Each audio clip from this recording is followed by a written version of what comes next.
괴롭힘을 괴롭히는 자, 쾌변TV의 강성신 변호사입니다. 오늘은 이런 게 있어요. 업무 시작 전에 준비, 그리고 점검 또는 정비 시간도 근로시간에 포함이 되는가?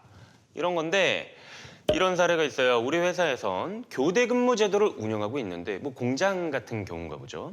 그에 따라서 교대 시에 인수인계 시간이 발생하기도 하고 직원들이 대기하는 경우도 발생합니다. 또한 직무에 관련된 교육도 정기적으로 듣게 하고 있어요. 그러나 이와 같은 일들을 모두 근로시간으로 봐야 하는 건지 이게 좀 애매하기도 하고요. 회사에서는 이를 근로시간에서 제외한다고 하는 경우도 있습니다. 이에 회사의 업무 중 근로시간에 포함되는 것과 그렇지 않은 것을 알기 쉽게 구분해서 알려주세요. 이런 게 있는데 일단 근로기준법에서는요. 근로자의 임금 못지않게 근로시간을 굉장히 주된 규제의 대상으로 삼아요. 예를 들면 근로시간이 법정 기준을 초과하는 경우에 사용자는 근로자에게 연장 근로에 대한 가산임금을 지급해야 되고요. 즉 더 줘야 되고요. 그렇지 않을 경우에는 형사처벌까지도 받을 수가 있어요. 따라서 이 사업장 내에서 근로시간으로 보기가 상당히 애매한 것들 중에서 어떤 기준을 가지고 과연 근로시간으로 판단할 것인지가 중요합니다. 그러면 근로시간의 의미에 대해서 살펴볼게요.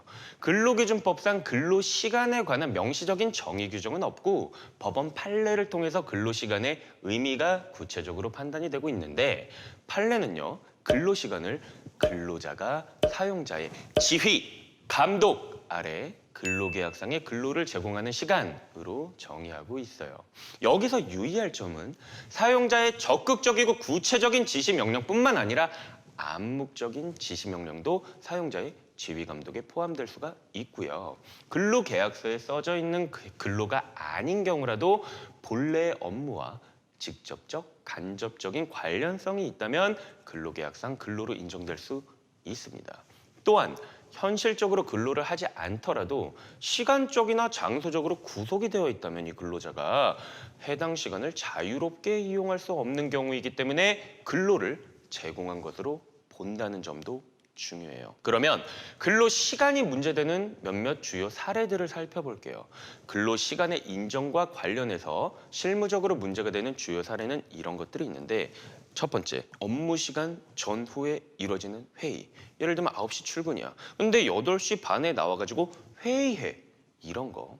그리고 업무 준비 행위. 아까 같이 무슨 그 공장 같은 경우에는 제조업체 공장 같은 경우에는 와서 기름칠도 해야 되고 잘 돌아가나 점검도 해야 되고 이런 어떤 준비 행위. 그리고 교대직일 경우 있잖아요. 그러면 교대에 관련된 인수인계. 작업 도구들이 엄청 많아요. 전 지금 스튜디오에서 촬영을 하고 있는데 이거 하나 찍으려면 카메라 세팅도 해야 되고 조명 세팅도 해야 되고 해요.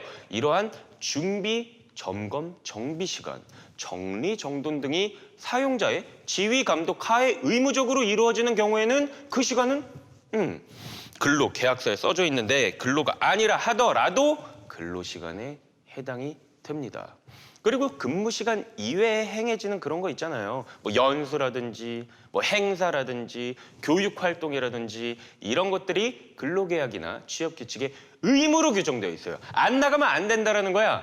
이 경우거나 불참할 때는 징계 등의 어떤 불이익이 발생한다면 이 역시 근로시간에 해당됩니다. 왜?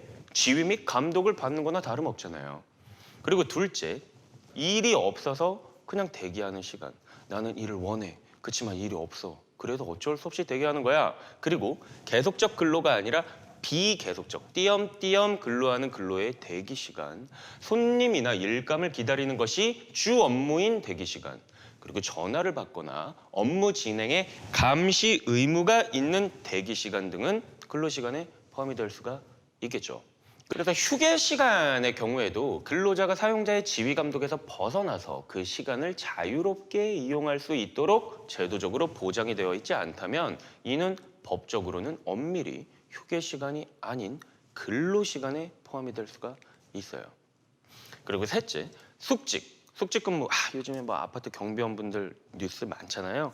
이런 숙직 근무. 그리고 당직 근무. 이런 거는 이 근무의 본질 자체가 통상의 근무나 마찬가지라고 인정이 될 수밖에 없단 말이에요. 예를 들면 병원에서는 숙직이나 당직 근무 중에 입원 환자 또는 응급 환자의 진료나 약 조제와 같이 본래 업무에 종사하게 되는 빈도, 그리고 시간의 장단, 충분한 수면 시간 보장 여부 등이 숙직이나 당직 근무가 근로시간에 해당이 되는지 여부를 판단하는 중요한 기준이 됩니다. 그래서 위 사례들을 검토해 보면 교대 근무에 따른 인수인계 시간과 정기적인 직무 교육은 근로시간에 포함되는 것으로 보는 것이 타당해요.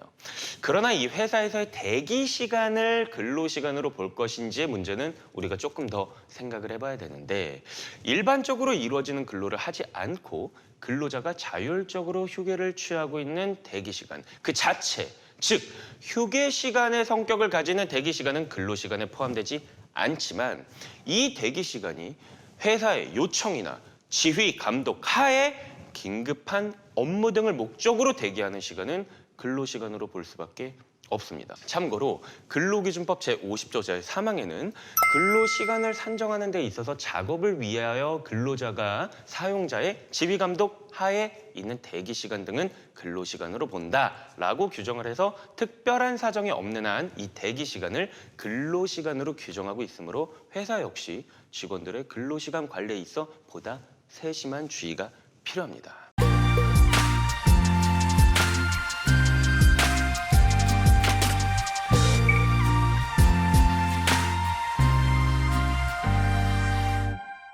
그래서 오늘은 어떤 경우에 우리가 회사에 있던 시간이 정확히 딱딱딱 근로시간으로 인정이 돼서 그에 걸맞는, 그에 상응하는 임금을 내가 일했으니까 달라라고 청구할 수 있는지에 대해서 알아봤습니다. 제 영상 도움되셨다면 좋아요, 구독 부탁드립니다.